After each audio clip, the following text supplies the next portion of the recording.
ಭಾಷೆಯ ಬಗ್ಗೆ ಮಾತನಾಡುವ ಅರ್ಹತೆ ನನಗಿಲ್ಲ. ವಿವಾದದ ಬಗ್ಗೆ ಕಮಲ್ ಹಾಸನ್ ಸ್ಪಷ್ಟನೆ. ಇತ್ತೀಚೆಗಷ್ಟೇ ನಡೆದ ಅವರ ನಟನೆಯ ಥಗ್ ಲೈಫ್ ಸಿನಿಮಾದ ಆಡಿಯೋ ಕಾರ್ಯಕ್ರಮದಲ್ಲಿ ಮಾತನಾಡುತ್ತಾ ತಮಿಳಿನಿಂದ ಕನ್ನಡ ಜನಿಸಿದೆ ಎಂದಿದ್ದರು. ಕಮಲ್ ಅವರ ಈ ಹೇಳಿಕೆ ಕನ್ನಡಿಗರ ಆಕ್ರೋಶಕ್ಕೆ ಕಾರಣವಾಗಿದೆ. ಹಲವಾರು ಕನ್ನಡಪರ ಸಂಘಟನೆಗಳು ಕಮಲ್ ಅವರ ಹೇಳಿಕೆಯನ್ನು ತೀವ್ರವಾಗಿ ಖಂಡಿಸಿವೆ. ಕಮಲ್ ಅವರ ಥಗ್ ಲೈಫ್ ಸಿನಿಮಾ ನಿಷೇಧಕ್ಕೂ ಒತ್ತಾಯ ಕೇಳಿ ಬಂದಿದೆ. ಇದೆಲ್ಲದರ ನಡುವೆ ಕಮಲ್ ಹಾಸನ್ ತಮ್ಮ ಹೇಳಿಕೆಗೆ ಸ್ಪಷ್ಟನೆಯನ್ನು ನೀಡಿದ್ದಾರೆ. ಕೇರಳದಲ್ಲಿ ಥಗ್ ಲೈಫ್ ಸಿನಿಮಾದ ಪ್ರಚಾರದ ಸಂದರ್ಭದಲ್ಲಿ ಕಮಲ್ ಹಾಸನ್ ಅವರಿಗೆ ಕನ್ನಡದ ಬಗ್ಗೆ ನೀಡಿದ ಹೇಳಿಕೆಯ ಬಗ್ಗೆ ಪ್ರಶ್ನೆ ಎದುರಾಗಿದೆ. ಆಗ ಮಾತನಾಡಿದ ಕಮಲ್ ಹಾಸನ್, ಕನ್ನಡಿಗರ ಪ್ರೀತಿಯನ್ನು, ತಮಿಳುನಾಡಿನ ವಿಶೇಷತೆಯನ್ನು ಕೊಂಡಾಡಿದರು.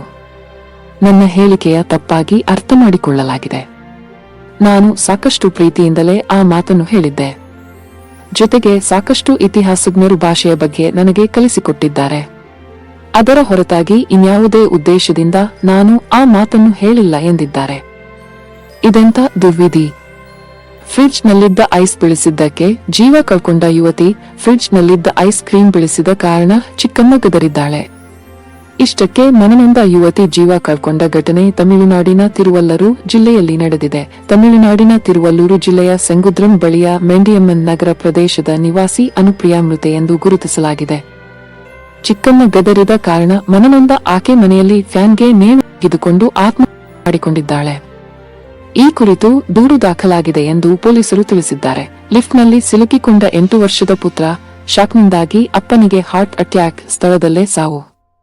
ಮಧ್ಯಪ್ರದೇಶದ ರಾಜಧಾನಿ ಭೋಪಾಲ್ನಲ್ಲಿ 8 ವರ್ಷದ ಮಗ ಲಿಫ್ಟ್ನಲ್ಲಿ ಸಿಕ್ಕಿಹಾಕಿಕೊಂಡ ಬೆನ್ನಲ್ಲೇ ಶಾಕ್ಗೆ ಒಳಗಾದ ಆತನ ತಂದೆ 51 ವರ್ಷದ ವ್ಯಕ್ತಿ ಹೃದಯಾಘಾತದಿಂದ ಸಾವನ್ನಪ್ಪಿದ್ದಾರೆ. ಈ ಘಟನೆ ಸೋಮವಾರ ರಾತ್ರಿ ಮೇ 26 ನಗರದ ಮಿಸ್ ರೋಡ್ ಪೊಲೀಸ್ ಠಾಣೆಯ ವ್ಯಾಪ್ತಿಯ ಜಟ್ಕೇಡಿ ಪ್ರದೇಶದಲ್ಲಿ ವರದಿಯಾಗಿದೆ. ಮೃತ ವ್ಯಕ್ತಿಯನ್ನು ರಿಷಿರಾಜ್ ಭಟ್ನಾಗರ್ ಎಂದು ಗುರುತಿಸಲಾಗಿದೆ. ಅವರು ತಮ್ಮ ಪತ್ನಿ ಮತ್ತು 2 ಗಂಡು ಮಕ್ಕಳೊಂದಿಗೆ ಈ ಪ್ರದೇಶದ ಅಪಾರ್ಟ್ಮೆಂಟ್ನ 3ನೇ ಮಹಡಿಯಲ್ಲಿ ವಾಸಿಸುತ್ತಿದ್ದರು. ಘಟನೆಯ ದಿನ ರಾತ್ರಿ ವ್ಯಕ್ತಿ ಕೆಳಗೆ ಬಂದು ತನ್ನ ಕಿರಿಯ ಮಗನನ್ನು ಕರೆದುಕೊಂಡು ಹೋಗಲು ಮುಂದಾಗಿದ್ದರು. ಬಳಿಕ ತನ್ನ ಮಗನಿಗೆ ಮನೆಗೆ ಹೋಗುವಂತೆ ತಿಳಿಸಿದಾಗ ಆತ ಲಿಫ್ಟ್ ಏರಿದ್ದ. ಆದರೆ ಕೆಲವು ಕ್ಷಣಗಳ ನಂತರ ವಿದ್ಯುತ್ ಕಡಿತಗೊಂಡಿತು. ಇದರಿಂದಾಗಿ ಆತನ ತಂದೆ ಶಾಕ್ಗೆ ಒಳಗಾಗಿದ್ದರಿಂದ ಅಲ್ಲಿಯೇ ಹೃದಯಾಘಾತವಾಗಿದೆ. ಆದರೆ ಕಟ್ಟಡದ ವಿದ್ಯುತ್ ಕೆಲವೇ ನಿಮಿಷದಲ್ಲಿ ವಾಪಸ್ ಬಂದಿದ್ದು ಮಗು ಲಿಫ್ಟ್ನಿಂದ ಸುರಕ್ಷಿತವಾಗಿ ಹೊರಬಂದಿದೆ. ರಸ್ತೆಯಲ್ಲಿ ನಡೆದುಕೊಂಡು ಹೋಗುತ್ತಿದ್ದ ಮಹಿಳೆ ಕಿಸ್ ಕೊಟ್ಟ ಯುವಕ. Video viral. ಆರೋಪಿ ಬಂಧನ. ರಸ್ತೆಯಲ್ಲಿ ನಡೆದುಕೊಂಡು ಹೋಗುತ್ತಿದ್ದ ಮುಸ್ಲಿಂ ಮಹಿಳೆಗೆ ಬೈಕ್ನಲ್ಲಿ ಬಂದ ಯುವಕ ಏಕಾಏಕಿ ಆಕೆಗೆ ಕಿಸ್ ಕೊಟ್ಟ ಘಟನೆ ಉತ್ತರ ಪ್ರದೇಶದ ಮೀರತ್ ಬೀದಿಯಲ್ಲಿ ನಡೆದಿದೆ. ಇದೀಗ ಈ ವಿಡಿಯೋ ಸಾಮಾಜಿಕ ಜಾಲತಾಣದಲ್ಲಿ ಭಾರೀ ವೈರಲ್ ಆಗಿದೆ. ಈ ಪ್ರಕರಣಕ್ಕೆ ಸಂಬಂಧಪಟ್ಟಂತೆ ಮೀರತ್ ಪೊಲೀಸರು ಆರೋಪಿ 25 ವರ್ಷದ ಮೊಹಮ್ಮದ್ ಸುಹೇಲ್ ಅನ್ನು ಬಂಧಿಸಿದ್ದಾರೆ. ಮುತ್ತಿಟ್ಟ ವಿಚಾರಕ್ಕೆ ಸುಹೇಲ್ ಅನ್ನು ಕಾನೂನಿನ ಪ್ರಕಾರ ಕ್ರಮ ಕೈಗೊಳ್ಳಲಾಗಿದೆ. ಆರೋಪಿ ಆಕೆಯ ಹತ್ತಿರ ಕ್ಷಮೆ ಕೇಳಿದ್ದಾನೆ ಎಂದು ಪೊಲೀಸರು ತಿಳಿಸಿದ್ದಾರೆ. ಮಹಿಳೆಯೊಬ್ಬರು ಕಿರಿದಾದ ಲೇನ್ನಲ್ಲಿ ನಡೆದುಕೊಂಡು ಹೋಗುತ್ತಿರುವುದು ವಿಡಿಯೋದಲ್ಲಿ ಕಾಣುತ್ತಿದೆ. ಆಗ ಇದ್ದಕ್ಕಿದ್ದಂತೆ ಬೈಕ್ನಲ್ಲಿ ಬಂದ ಯುವಕನೊಬ್ಬ ಬಂದು ಆಕೆಗೆ ಮುತ್ತಿ ಮಹಿಳೆ ಆರೋಪಿಯ ಮೇಲೆ ಅವಾಚ್ಯ ಶಬ್ದಗಳಿಂದ ನಿಂದಿಸಿದ್ದಾಳೆ. ಆದರೆ ಆರೋಪಿ ಸ್ಥಳದಿಂದ ಪರಾರಿಯಾಗುತ್ತಿರುವುದು ಟಿವಿಯಲ್ಲಿ ಸೆರೆಯಾಗಿದೆ. ಚಿನ್ನ ಬೆಳ್ಳಿ ಹೆಕ್ಕಲು ಶೌಚಗುಂಡಿಗೆ ಇಳಿದ 4 ಮಸಣ ಸೇರಿದ್ರು. ಏನಿದು ಘಟನೆ? ಪೊಲೀಸರು ಹೇಳುವ ಪ್ರಕಾರ ಆಭರಣ ತಯಾರಿಕೆ ಕಾರ್ಖಾನೆಯಲ್ಲಿ ಚಿನ್ನ ಮತ್ತು ಬೆಳ್ಳಿಯನ್ನು ಕೆಮಿಕಲ್ ಬಳಸಿ ತೊಳೆದ ನಂತರ ಅದರ ಕಣಗಳು ಕೆಸರಿನಲ್ಲಿ ಹೂತು ಹೋಗಿತ್ತಂತೆ. ಕೆಸರಿನಲ್ಲಿದ್ದ ಚಿನ್ನ ಮತ್ತು ಬೆಳ್ಳಿಯ ಕಣಗಳನ್ನು ಹೊರಗೆ ತೆಗೆಯಲು ಕಂಪನಿಯವರು ಪೌರ ಕಾರ್ಮಿಕರನ್ನು ಬಳಸಿಕೊಂಡಿದ್ದಾರಂತೆ. ತುಂಬಾ ಬಿಸಿಲಿದ್ದ ಕಾರಣ ಕಾರ್ಮಿಕರು ಶುರುವಿನಲ್ಲಿ ಈ ಕೆಲಸ ಮಾಡಲು ನಿರಾಕರಿಸಿದ್ದಾರೆ. ಕಂಪನಿಯ ಸಿಇಒ ವಿಕಾಸ್ ಮೆಹ್ತಾ ಮತ್ತು ನಿರ್ದೇಶಕ ಅರುಣ್ ಕೊಠಾರಿ ಹೆಚ್ಚುವರಿ ಹಣದ ಆಮಿಷವೊಡ್ಡಿ ಕಾರ್ಮಿಕರನ್ನು ಟ್ಯಾಂಕ್ಗೆ ಇಳಿಯಲು ಮನವೊಲಿಸಿದ್ದಾರೆ. ಗುತ್ತಿಗೆ ಸಂಸ್ಥೆಯ ಮೂಲಕ ಕೆಲಸ ಮಾಡುತ್ತಿದ್ದ 8 ಕಾರ್ಮಿಕರು ಟ್ಯಾಂಕ್ ಒಳಗೆ ಹೋಗಿ ಮೂರ್ಛೆ ತಪ್ಪಿದ್ದಾರಂತೆ. ಅವರಲ್ಲಿ ಉತ್ತರ ಪ್ರದೇಶದ ಸುಲ್ತಾನ್ಪುರ ಮತ್ತು ಅಂಬೇಡ್ಕರ್ ನಗರದ ರೋಹಿತ್ ಪಾಲ್, ಸಂಜೀವ್ ಪಾಲ್, ಹಿಮಾಂಗು ಸಿಂಗ್ ಮತ್ತು ಅರ್ಪಿತ್ ಯಾದವ್ ಎಂಬ 4 ಸಾವನ್ನಪ್ಪಿದ್ದಾರೆ ಎಂದು ವರದಿಯಾಗಿದೆ. 2 ಕಾರ್ಮಿಕರು ಆಸ್ಪತ್ರೆಯಲ್ಲಿ ಚಿಕಿತ್ಸೆ ಪಡೆಯುತ್ತಿದ್ದಾರೆ. ಉಳಿದ 2 ಮನೆಗೆ ಕಳುಹಿಸಲಾಗಿದೆ. ಅವರಿಗೆ ಯಾವುದೇ ಸುರಕ್ಷಾ ಸಾಧನಗಳನ್ನು ಒದಗಿಸದ ಕಾರಣ ಈ ಅನಾಹುತ ಸಂಭವಿಸಿದೆ ಎಂದು ಪೊಲೀಸರು ತಿಳಿಸಿದ್ದಾರೆ. ಕಮಲ್ ಹಾಸನ್ ವಿವಾದಾತ್ಮಕ ಹೇಳಿಕೆ. ಚೇತನ್ ಅಹಿಂಸಾ ತಿರುಗೇಟು.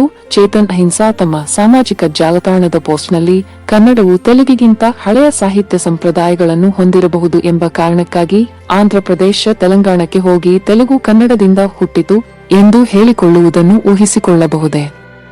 ದ್ರಾವಿಡವಾದವು ನೀವು ಆಕಸ್ಮಿಕವಾಗಿ ಜನಿಸಿದ ಮಾತೃಭಾಷೆಯನ್ನು ಗೌರವಿಸುವುದಷ್ಟೇ ಅಲ್ಲ, ಆದರೆ ಎಲ್ಲಾ ಶ್ರೀಮಂತ ಸಹೋದರ ಭಾಷಾ ಪರಂಪರೆಗಳನ್ನು ಗೌರವಿಸುವುದು, ಎತ್ತಿ ಹಿಡಿಯುವುದು ಎಂದು ಬರೆದಿದ್ದಾರೆ.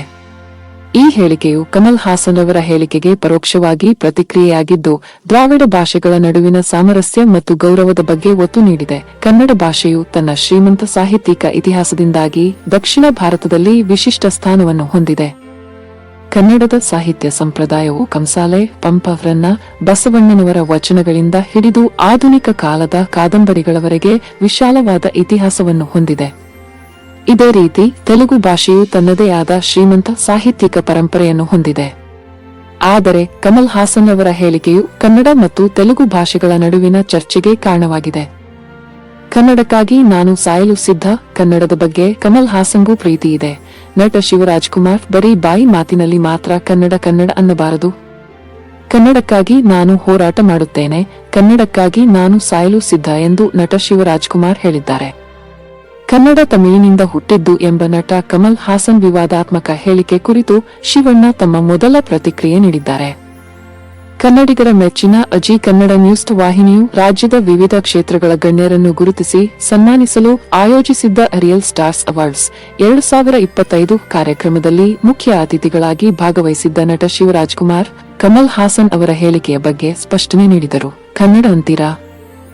ಸ್ಟಾರ್ ನಟರಿಗೆ ಮಾತ್ರ ಬೆಂಬಲಿಸೋದು, ಹೊಸಬರನ್ನೂ ಕೂಡ ಬೆಳೆಸಬೇಕು. ಕಮಲ್ ಹಾಸನ್ ಅವರಿಗೆ ಇದೆಲ್ಲ ಗೊತ್ತಾಗುತ್ತದೆ. ಅವರೇ ಅದನ್ನು ಸರಿ ಮಾಡಿಕೊಳ್ಳುತ್ತಾರೆ. ಕಮಲ್ ಹಾಸನ್ ನನಗೆ ಬಹಳ ಇಷ್ಟ. ನನ್ನ ತಂದೆ ಮತ್ತು ಕಮಲ್ ಅವರ ಸಂಬಂಧ ಬೇರೆ. ಅದಕ್ಕಾಗಿ ನಾನು ಅವರ ಅಭಿಮಾನಿಯಲ್ಲ. ನಾನು ಕಮಲ್ ಅವರನ್ನು ನನಗೆ ಸ್ಫೂರ್ತಿ ಎಂದು ಭಾವಿಸಿದ್ದೇನೆ. ನಮ್ಮನ್ನ ಅವರ ಕಾರ್ಯಕ್ರಮಕ್ಕೆ ಕರೆದಿದ್ದರು, ಹೀಗಾಗಿ ಹೋದ್ವಿ ಬಂದ್ವಿ ಅಷ್ಟೇ ಎಂದರು. ಕನ್ನಡದ ಬಗ್ಗೆ ಕಮಲ್ ಹಾಸನ್ ಅವರಿಗೂ ಪ್ರೀತಿ ಇದೆ. ಈಗ ಯಾಕೆ ಅದನ್ನ ದೊಡ್ಡ ವಿವಾದ ಮಾಡುತ್ತೀರಾ? ನಾನು ಸಹ ಕನ್ನಡ ಭಾಷೆಗಾಗಿ ಹೋರಾಟ ಮಾಡುತ್ತೇನೆ. ಕನ್ನಡಕ್ಕಾಗಿ ನಾನು ಸಾಯಲು ಕೂಡ ಸಿದ್ಧ ಅಂತ ಶಿವಣ್ಣ ಹೇಳಿದ್ದಾರೆ.